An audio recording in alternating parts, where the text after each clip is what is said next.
қалды десе плюс 1 болады. Яғни бітті қараңыздар. Жартысын алды, қараңыздар. Оңай есеп негізі шығарып жатсыз. Жартысын алды, біреуін салып қойды. Жартысын алды, біреуін салып қойды. Жартысын алды, біреуін салып қойды. Сонда ең соңында неше шықты? 3 рет.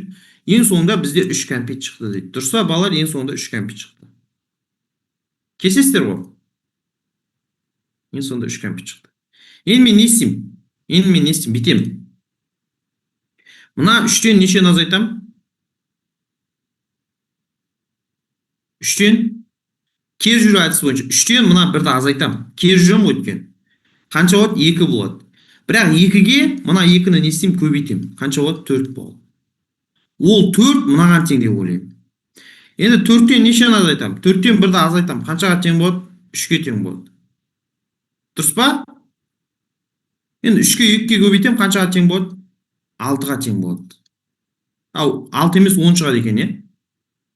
Енді мына жер 6-ға тең болады. Енді 6-тан 1-ді не істеймін?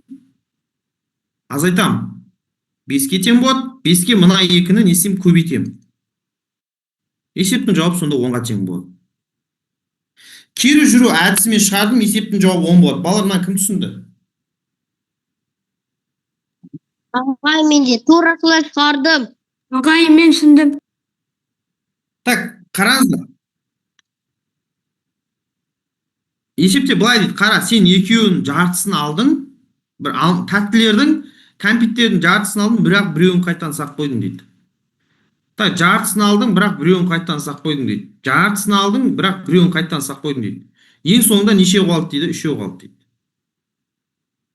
Дұрыс па? Енді кері жүру деген тәсіл бар, сонымен шығарасыңдар. Қараңдар, не істейсің? Бірінші, мына 3-тен 1-ді не істейсің? Азайтасың. 3-тен 1-ді азайтасың, қанша болады? 2 болады. Яғни, жаңа біреуін бердің ғой, біреуін сақ қойдың ғой, соны қайттан өзің аласың да. 2-ге мына 2-ні көбейтесің. 4 болады. Кері жүру тәсілі. 4 деген не? 4 деген мынаған тең.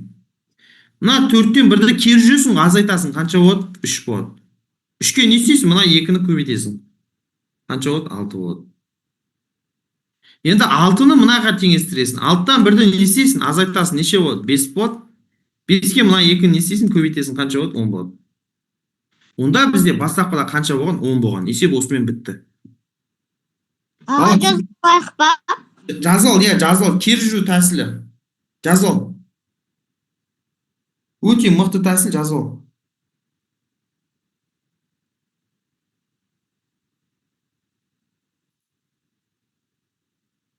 Жазып ал.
Бала, жазып алдыңыздар ма?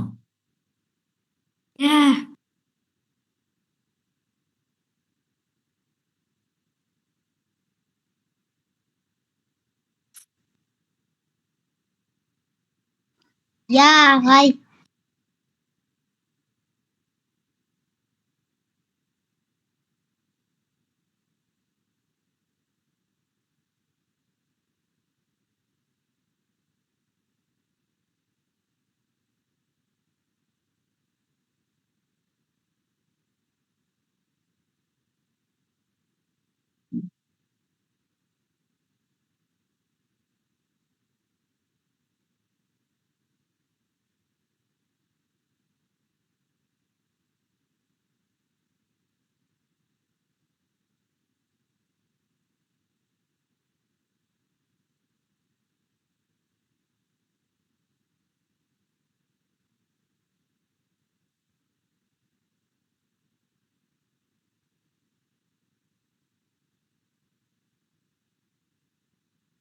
Болдыңыздар ғой, иә?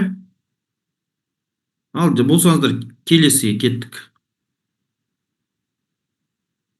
Так, цифрлардың қосындысы 35-тен кем емес неше төрт таңбалсан бар дейді.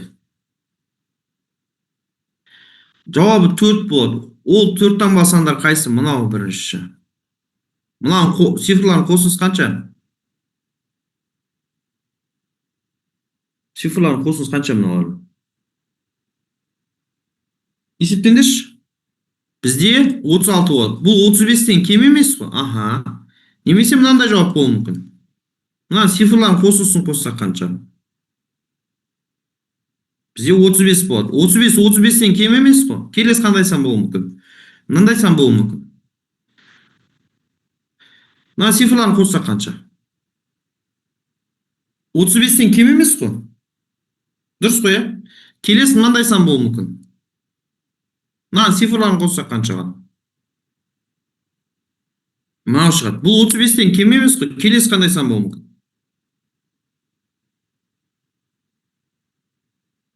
Мынау 35 шығады. Мынау да 35-тен кем емес қой. Түсініп тұрсыңдар ма? Значит, бізде есептің жауабы 5 сан болады. Мынау болады. Бала түсінікті ма? Есептің жауабы 5 сан болады. Бала түсіндіңіздер ма? Или түсінсіз ба? Түсінікті ағай. Мынаны жазыңыздар. Жазылың.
Бала жазылыңыздар ма? Иә, ағай. Иә, ағай. Жақсы.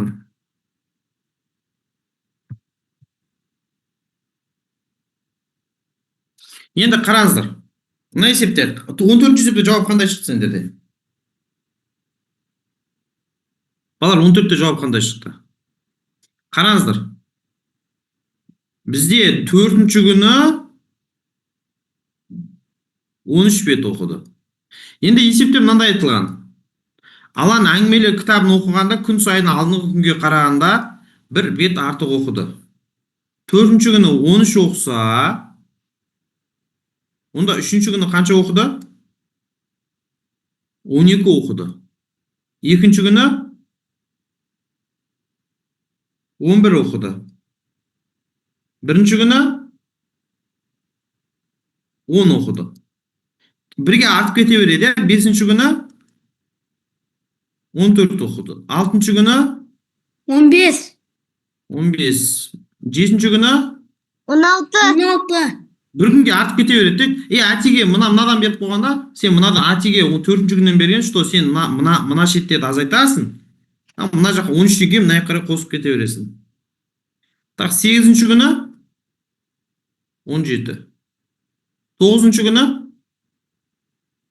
қанша? 18. 10-ші күні қанша? 19. Дұрыс қой, Иә. Енді алғашқы 10 күнде оқығандардың барын қосайық.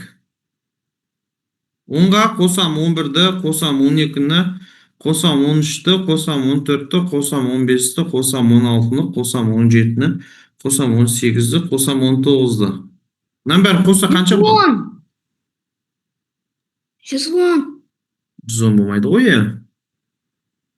Асып кетеді ғой. 10-ға қосамыз 11-ді, оған қосамыз 12-ні, оған қосамыз 13-ті, оған қосамыз 14-ті, оған қосамыз 15-ті, оған қосамыз 16-ны, оған қосамыз 17-ні, оған қосамыз 18-ті, оған қосамыз 19-ды. 145 болады екен мыналардың қосындысы. Еще оқылмаған әлі 34 бет қалды. Плюс 34. Онда кітапта барлығы 179 бет бар екен. Бала түсінікті ма? Я ағай менде сауат. Түсінікті. Или түсінсіз ба? Бала түсінікті ма? Неге 34-ті қостық? Енді есепте мынандай сөз айтылған ғой, қарашы. Есепте. Аяқтауға әлі 34 бет қалды дейді. Аяқтау деген сөз кітапты оқып бітіруге әлі 34 бет қалды. Кітап біткен жоқ қой. Яғни қара, сен 10 күнде 145 бет оқыдың да, еще кітапты бітіруге 34 күн бар. Жоқ, 34 бет бар. Сонда кітап 179 беттен тұрады. Түсінікті ма, түсінсіз ба? Түсінікті ағай. Ағай. Дұрыс қой, сен 10 күнде 145 бет оқыдың, еще бітіруге 34 бет бар. Онда кітап 179 беттен тұрады. Түсінікті ғой, бала, жазып аласыздар ма? Или келесі есепте? Келесі есеп ағай. Жазғыш. Жұмысы ағай. Кесте жазғыш.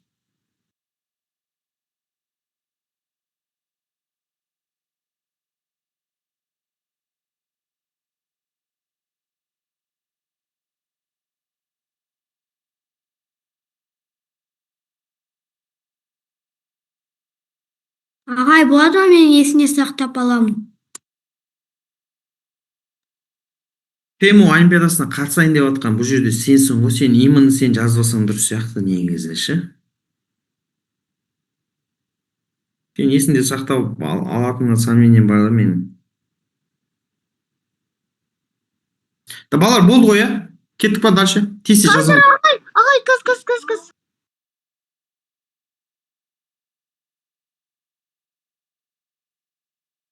Болды ағай.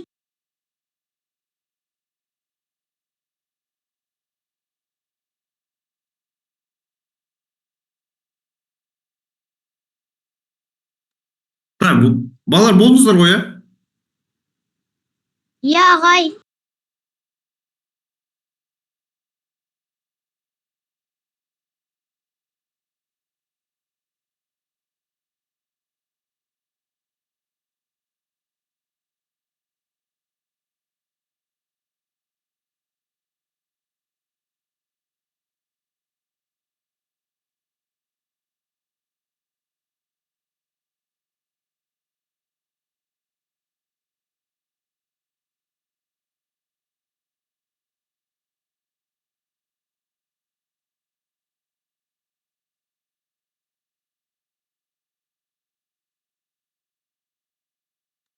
Балалар, болдыңыздар ғой, иә? Я ағай. Жас, келесі есеп.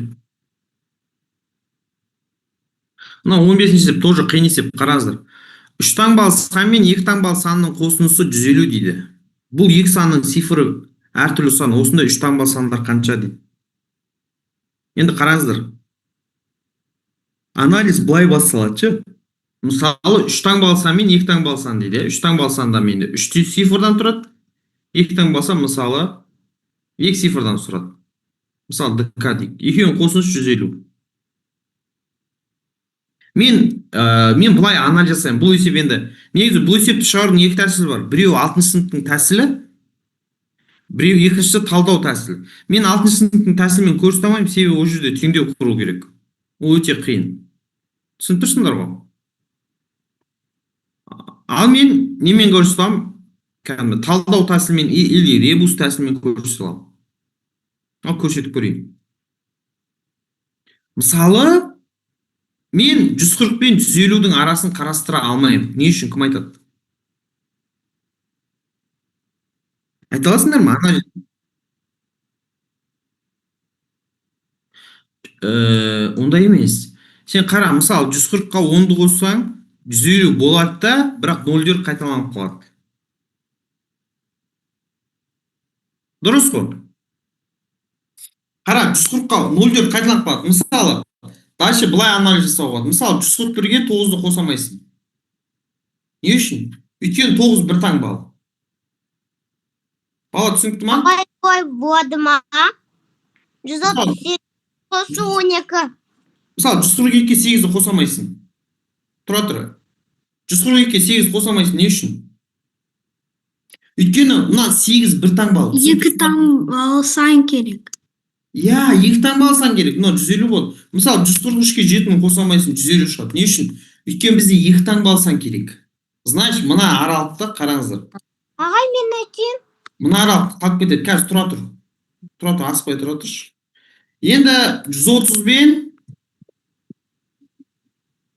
нешен аралықтың анализ жасап көрейік. 20. Мысалы 130 бен 140-тың арасын анализ жасауға болады. Немесе 130-ға мысалы, допустим, нешен қосып көремін, мысалы, анализ жасап көрейші. 130-ға қосам, мысалы, 20-ны қосам. Бұлай істей алмаймын, не үшін? Ағай. Не үшін істей алмаймын? Бір 0 қайталанып кетеді. Енді 131-ге нешен қосам, 19 қосам. Бұлай істей алмаймын, не үшін білесің ба? Бірлер қайталанып кетеді. Яғни бізде задачада цифрлар қайталанбау керек. Знаешь, 132 мен, қараңыздар, 132 мен 18 жазамаймын. 150 болады. Не үшін? Өйткені бірлер не істейді? Бірлер қайталанып кетеді. Бала түсіндірсіңдер ма? Я. Мысалы, 132 мен нешен жазамаймын? 133 мен 17 жазамаймын. 150 болады ғой. Не үшін? Өйткені мына бірлер қайталанып кетеді. Мысалы, 134 мен 16 жазамаймын. Не үшін? Өйткені бірлер қайталанып кетеді. Ал бізде қайталанбау керек қой. Бала анализ қалай жасалатынын түсінікті ма? Мен через анализ шығарып жатырмын. Аха, значит, олар аралыққа қарамаймын. Мен де 120 мен қараймын. Қара, менде А, Б, С қосылған Д, К тең болу керек 150-ге. Енді 120 мен зерттеймін. Қараңыздар, 120 мен зерттеймін. 120 мен қай аралықты зерттеймін? Так, 120 мен қай аралықты зерттеймін? Мысалы, 120-ға нешен қосуымыз мүмкін? 30-ды қосайық. 150 болады. Бірақ мынаны қарастырамаймын. Не үшін? Өйткені 0 қайталанып кетеді. Мысалы, 121-ге нешен қосу мүмкін? 29-ды қосу мүмкін. 150 шығады. Бірақ мен мынаны аламаймын. Не үшін? Өйткені екілер қайталанып кетеді. 1 мен және 2. Жоқ, екілер тұр. Мысалы, 122-ге мен 28-ді қоса алмаймын. Не үшін білесің ба? 150 шығады. Өйткені екілер қайталанып кетеді. Значит, менің іздеп жатқан жауабым осы аралықта жоқ екенін талдау тәсілі арқылы мен істеуге болады, білуге болады. Түсінікті ғой, е? Мысалы, мен 123-ге 27-ні қоса алмаймын. Не үшін? Өйткені екілер қайталанып кетеді. Мен 24-ге нешен қоса алмаймын? Ағай. Ау. Неше 102 қосу 48 дұрыс па? Тұра тұршы, асықпашы. Мен білем ғой, мен просто анализ жасап жатырмын. Асықпа. Мысалы, 124-ге нешен қоса алмаймын? 26-ны қоса алмаймын. Не үшін? Өйткені екілер қайталанып кетеді. Значит, мен іздеп жатқан жауап бұл аралықта емес. Түсінікті ғой, е? Өйткені сен любойын жазасың. Мысалы, 125-ке 25-ті қосшы. Екілер қайталанады. Мысалы, 126-ға 24-ті қос, екілер қайталанады. Бізде не істемеу керек? Қайталанбау керек. Анализ осы жерден пайда болады, анализ. Аха.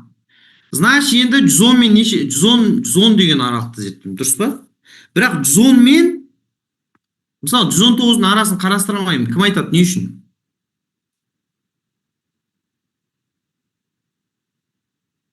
Өйткені мына аралықта любой сан бірлер қайталан. Енді қара. Мысалы 110 мен 40-та аламаймын. Не үшін? Өйткені бір мына жерде екеу.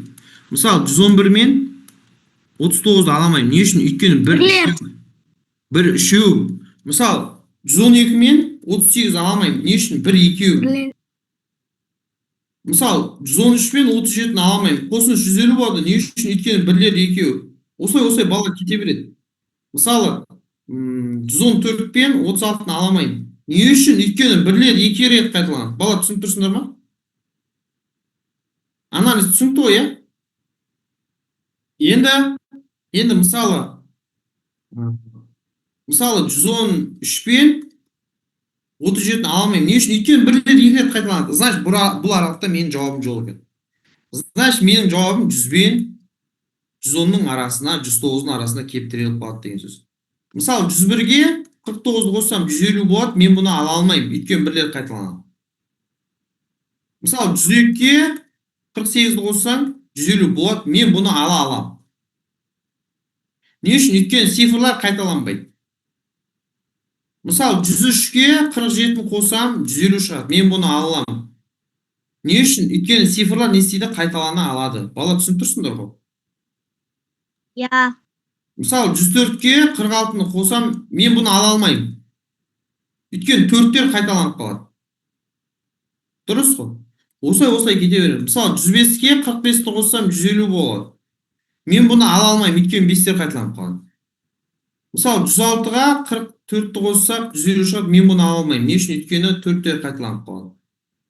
Келесі, мысалы 107-ге 43-ті қоссам 150 шығады, мен бұны ала аламын. Себебі цифрлар қайталанбайды. Бала түсінікті ма? Мысалы 108-ге қоссам 42-ні 150 болады, мен бұны ала аламын. Себебі не істейді? Цифрлар не істемейді? Қайталанбайды. Енді 109-ға қоссам нешені? 41-ді. 150 шығады, мен бұны ала алмаймын. Не үшін? Өйткені бірлер не істейді? Қайталанбайды.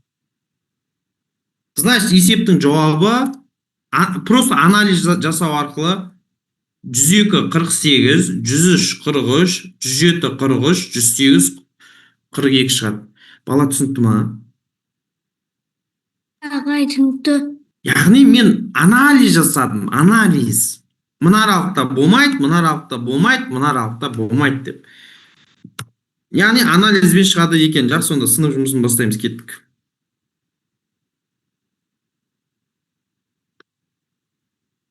Так.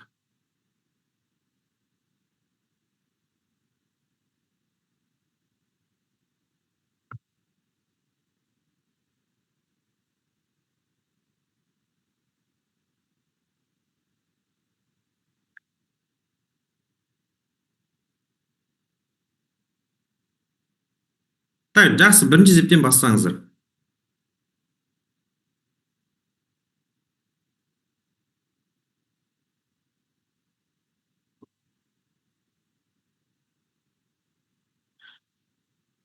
Балалар, үй жұмысын талдап біттік, сынып жұмысы көрініп тұрған шығар, иә?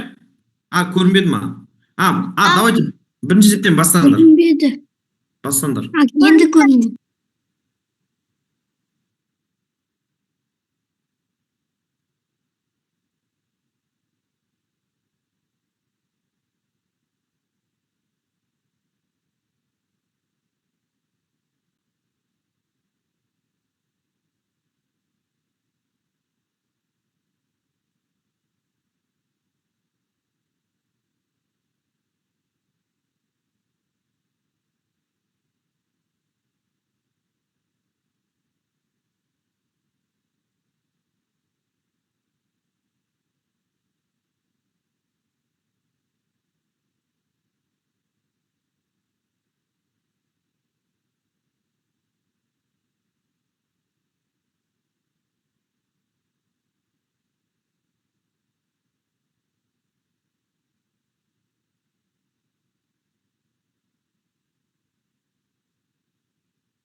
Ағай, менде дұрыс па?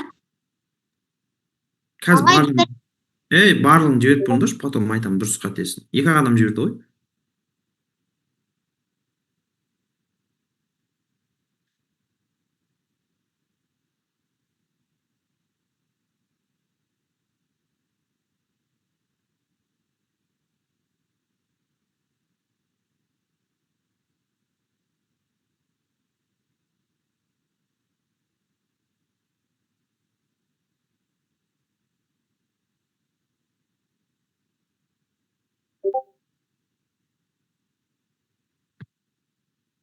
Birinchi есепте Асқат қате, Жанмұхамед дұрыс, Аленор қате, Айбол қате.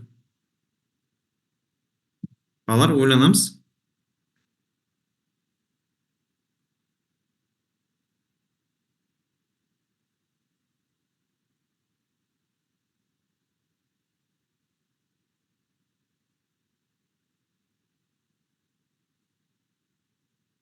Бұндай есеп шығарудың негізі екі әдісі болады.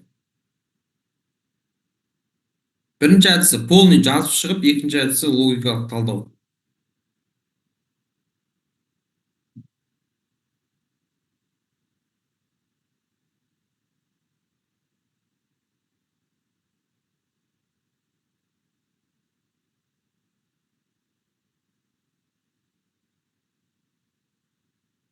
Міне. Жанмұхамедте ғана дұрыс.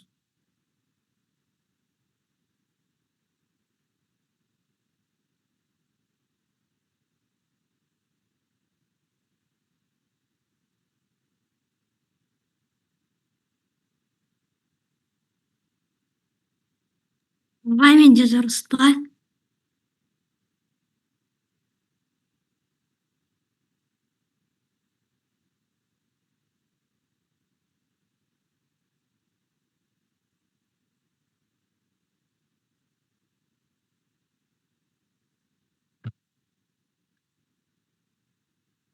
Қате, Айбол енді дұрыс.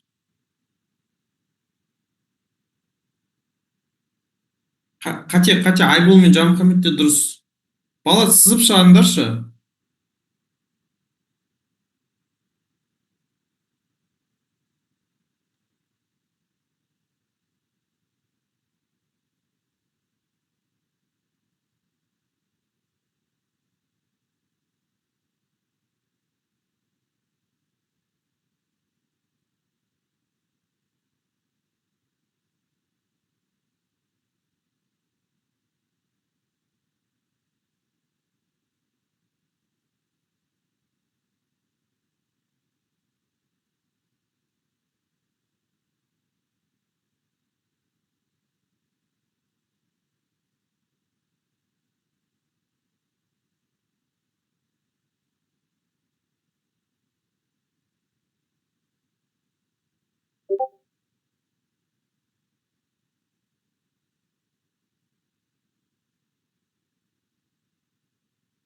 Қазір.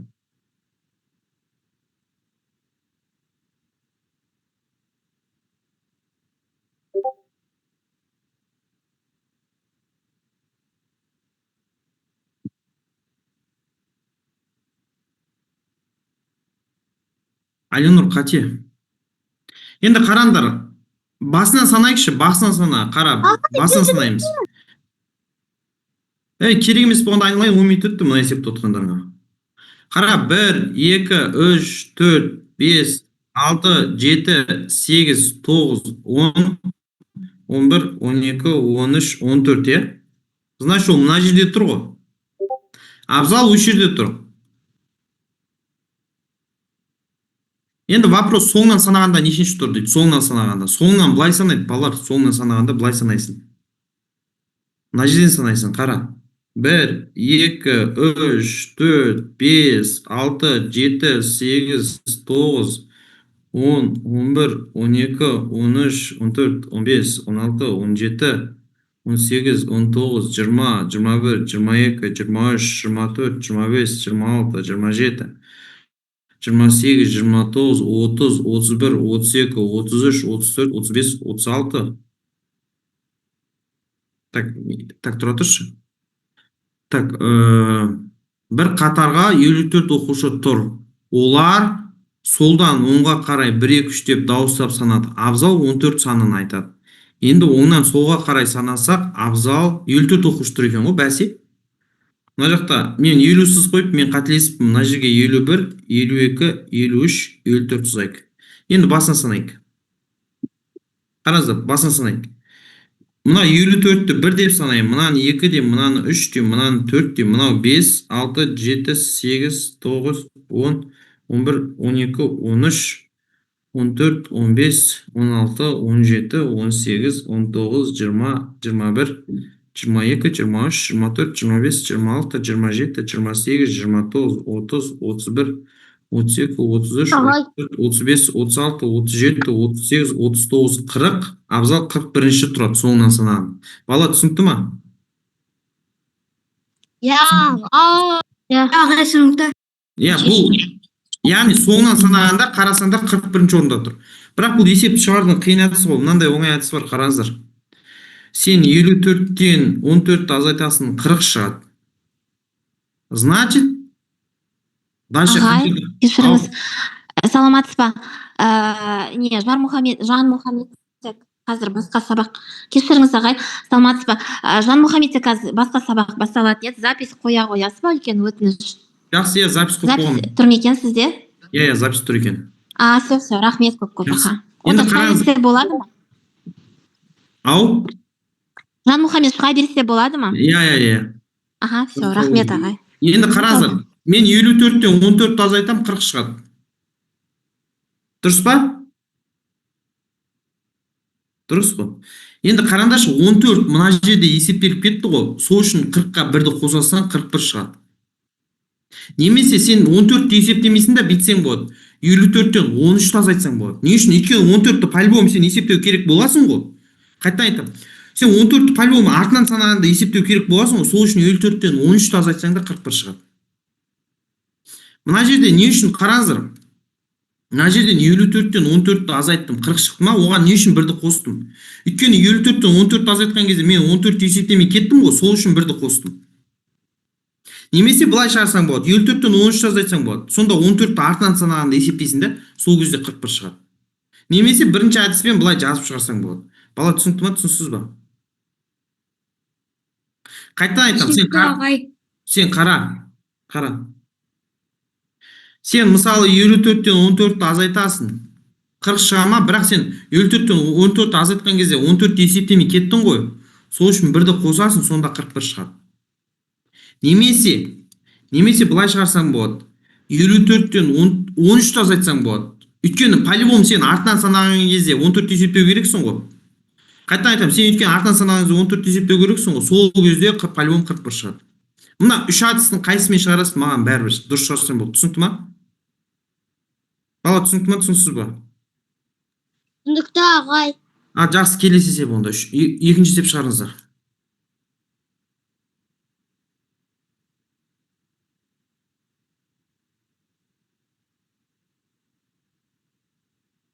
Ағай, менде дұрыс па?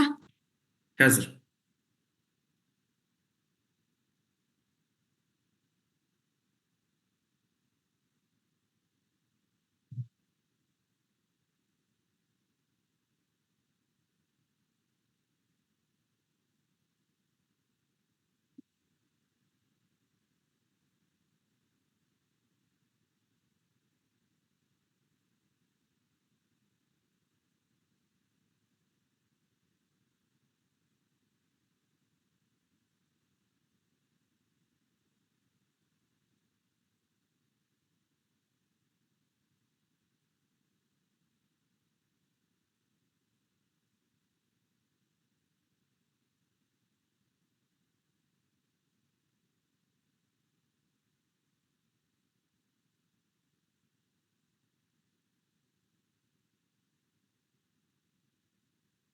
Бұл қате одан үлкен.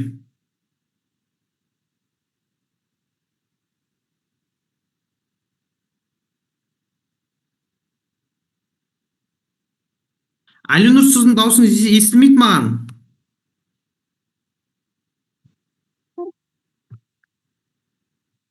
Әлинұр, не айтып отыр, балалар?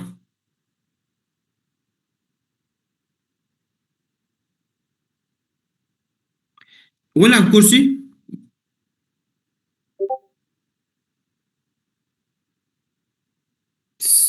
Енді үшінші сыныптың есебі мынау.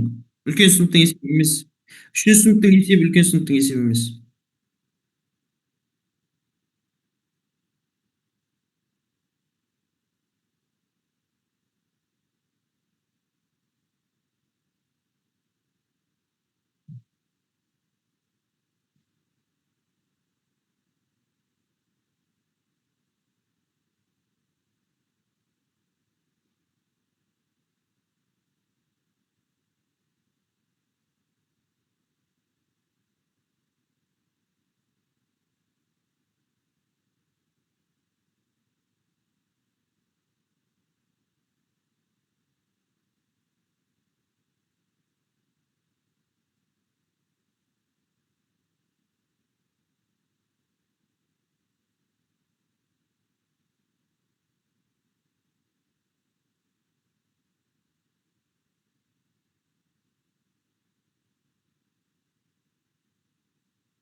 Балалар, задача қиын, түсінемін, ойланып көріңіздер. Енді олимпиадалық есеп қой бұл, енді 3-ші сыныптарға арналған халықаралық, бірақ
Ағай менде дұрыс па?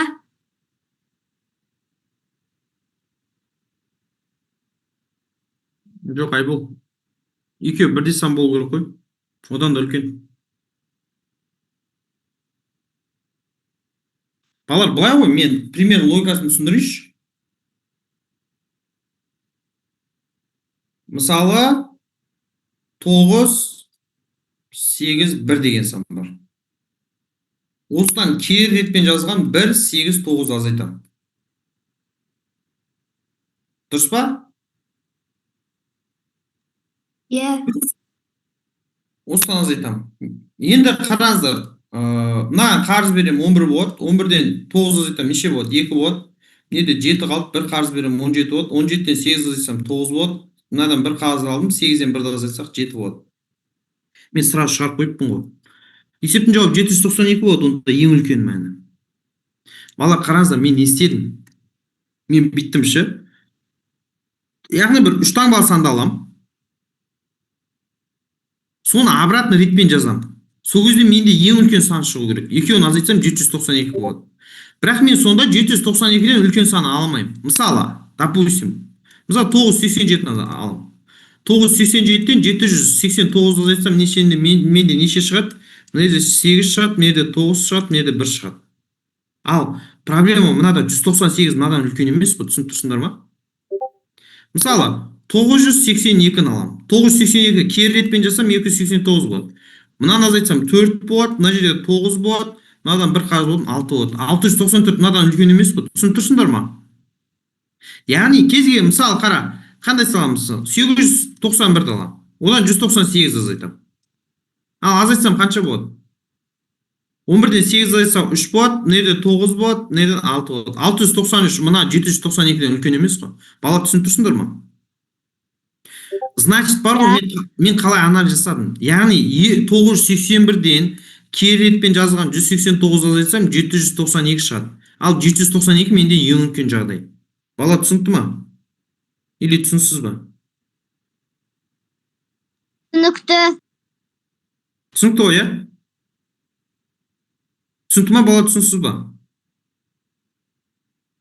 Значит, ең үлкен мәні менде 790, яғни 3 таңбалы саннан кері ретпен жазылған өзін азайтсам, ең үлкен мәні менде неше екен? 792 екен. Жақсы, келесі 3-ші есеп шығарамыз, давайте.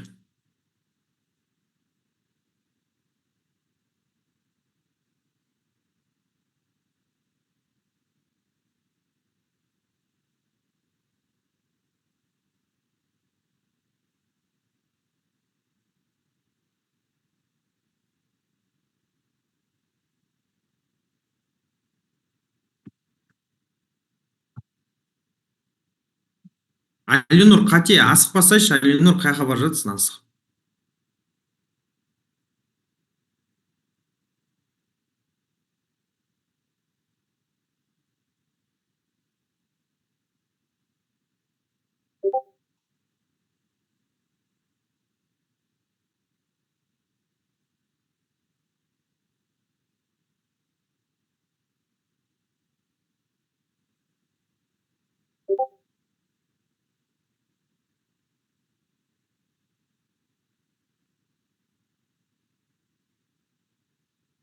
Ағай менде дұрыс па?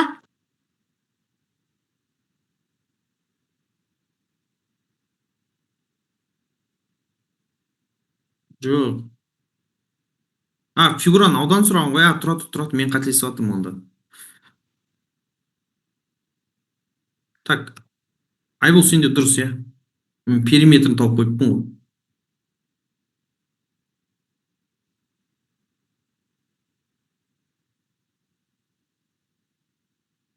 Балалар, сендер периметрін тауып жатсыңдар. Ауданы сұрап жатыр екен бұл жерде, ауданы.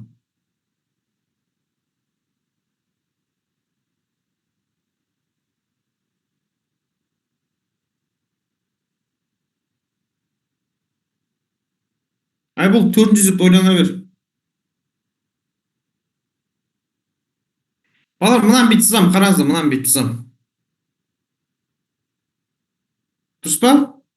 Мен мынаны сызсам, онда бірінші көк фигураны қырқып аламын. Қараңыздар, бірінші көк фигура.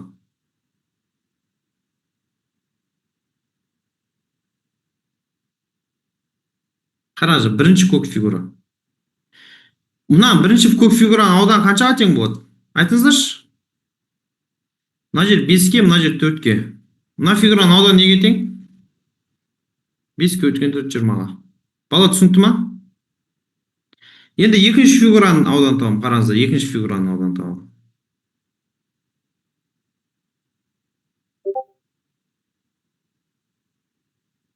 Мына жер неге тең?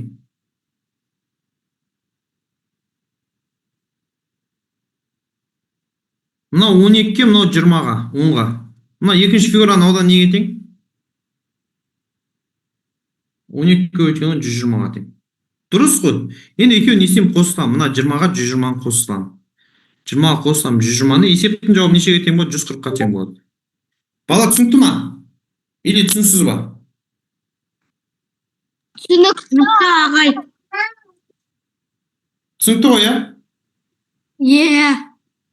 Яғни екі фигураның ауданы не істей саламын? Қоса саламын. Болды. Давайте 400 деп шығарыңдар.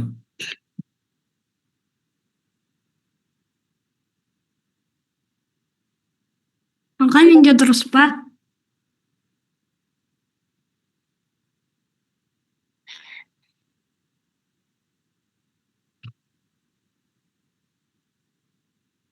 Дұрыс, иә. Өткенде ағаш егуді өттік қой, иә? Дұрыс ма? Өттік. Иә, сол өткеніміздің пайдасы тиіп жатыр. Дұрыс, иә.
Айнұр, дұрыс, иә.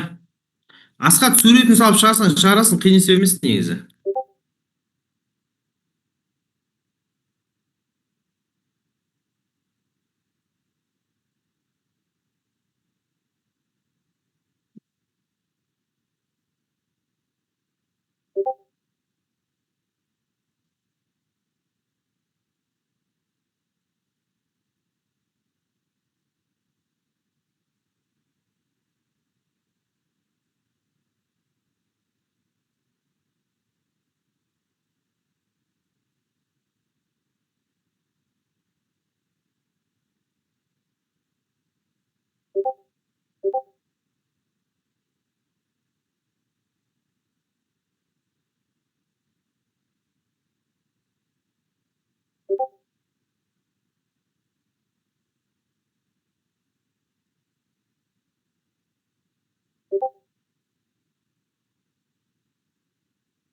Асхат шығарасың ба?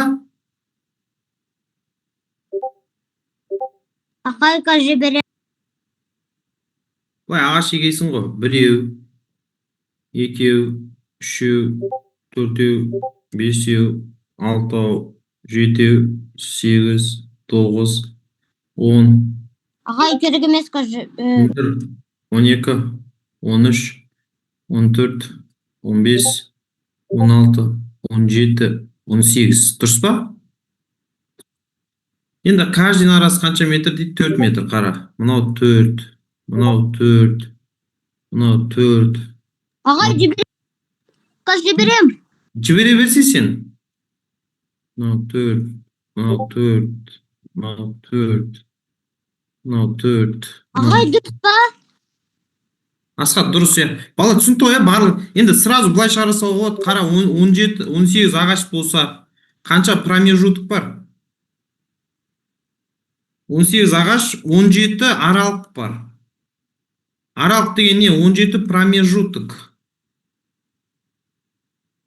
Бала түсінікті ма? Енді 17-ге 4-ті көбейте салсын 68 болады. Түсінікті ғой иә? Ал давайте 5-ші есеп шығарып көріңіздер. 5-ші есепті.